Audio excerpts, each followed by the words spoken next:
Ben animasyonla slide hazırlayacağım şimdi ve bunu Bandicam programıyla çekeceğim. Öncelikle PowerPoint'e giriyoruz. Karşımıza böyle bir şey çıkıyor. Bunu siliyoruz. Daha sonra buradaki ekle kısmına geliyoruz. Buradan resimler bölümünden çevrim içi resimlere tıklıyoruz. Buraya Road yazıyoruz. Sonra Enter diyoruz. Buradan bir tane yol seçiyoruz.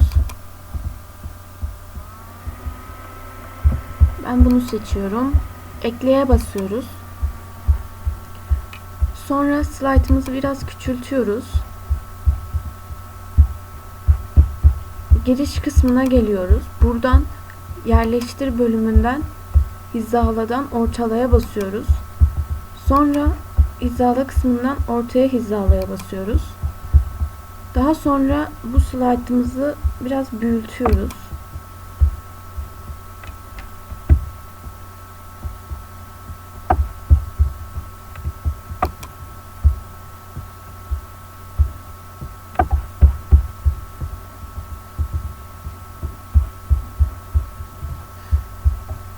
Tamam. Daha sonra buradan Google'a Walking Man yazıyoruz. Şöyle Walking Man yazıyoruz. Ara kısmına basıyoruz. Buradan araçlar bölümüne giriyoruz. Renk bölümünden şeffafı tıklıyoruz. Tür bölümünden de GIF'i tıklıyoruz. Sonra buradan bir tane seçiyoruz. Ben bunu seçtim. Sonra bunun üstünde resmi farklı kaydet diyoruz. Masa üstüne kaydediyoruz. Buraya adam yazalım. Kaydede basıyoruz. Sonra slaytımıza dönüyoruz.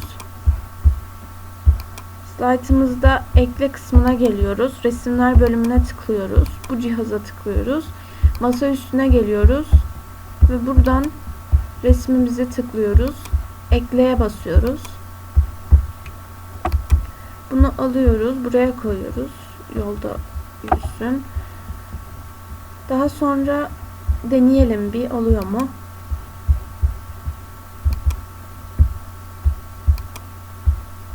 Evet, slaytımız çalışıyor. Daha sonra resmimizin üstüne işaretliyken animasyonlar bölümüne geliyoruz. Buradan çizgilere tıklıyoruz.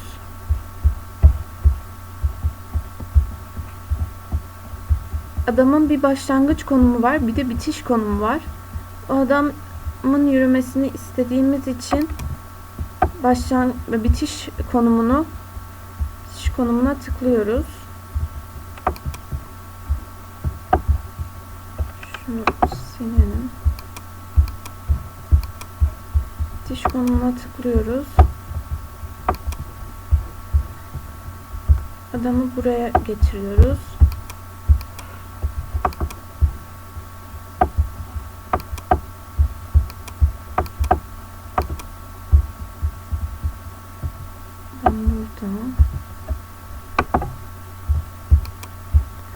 Tamam, bir deneyelim. Olmadı. Çünkü buradan animasyonlar bölmesinden buradan oynat diyoruz. Gördüğünüz gibi adam çok hızlı gidiyor. Adamın biraz yavaş gitmesini istiyorum. Bu yüzden öncekiyle başlat diyorum bir de. Hemen başlasın diye. Efekt seçeneklerine tıklıyorum. Buradan bunu 0.5 yapacağım.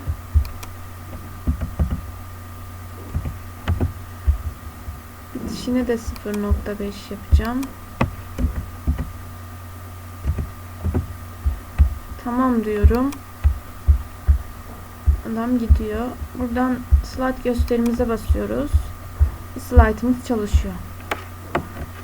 İşte bu kadar. Buradan da kaydete basalım. Kaydet diyelim. Kaydettik.